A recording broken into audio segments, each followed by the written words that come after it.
যুক্তরাষ্ট্রের president Donald Trump ও রাশিয়ার president Vladimir Putin আলাস্কায় প্রায় ৩ ঘণ্টা বৈঠক হয়। এ বৈঠককে ইতিবাচক হিসেবে অভিহিত করেছেন ট্রাম্প। তবে ৩ ঘণ্টার এই বৈঠকের পরও ইউক্রেনে যুদ্ধবিরতির বিষয়ে কোনো সমঝোতায় পৌঁছাতে পারেননি। ট্রাম্প অবশ্য জানিয়েছেন তাদের মধ্যে যে আলোচনা হয়েছে সেটির মাধ্যমে চুক্তি করা সম্ভব। তবে যুদ্ধ বন্ধের চুক্তির চূড়ান্ত সিদ্ধান্ত ইউক্রেন এবং ইউরোপকেই নিতে হবে বলে মন্তব্য করেন তিনি।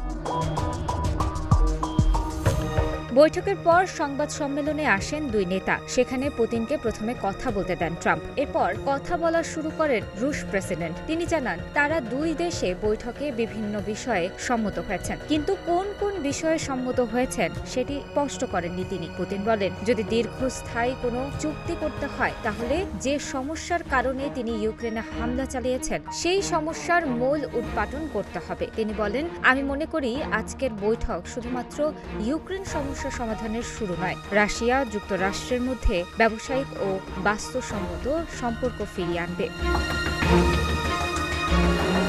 এদিকে ট্রাম্পের দাবি, পুতিনের সঙ্গে তিনি কিছু ভালো অগ্রগতি করেছেন, কিন্তু সেই অগ্রগতির প্রকৃত চিত্র কি সে বিষয়ে কোনো সুনির্দিষ্ট তথ্য দেননি। ওই সময় তিনি ইঙ্গিত দেন তারা দুজন অনেক বিষয়েই সম্মত হয়েছেন, কিন্তু কিছু বড় বিষয়ে সম্মত হতে পারেননি, যার কারণে কোনো চুক্তি হয়নি। আমরা নির্দিষ্ট লক্ষ্যে পৌঁছাতে পারিনি। কিছুক্ষণ পর এমন স্বীকারোক্তি দিয়ে সাংবাদিকদের প্রশ্ন না নিয়েই কক্ষ ত্যাগ করেন ট্রাম্প।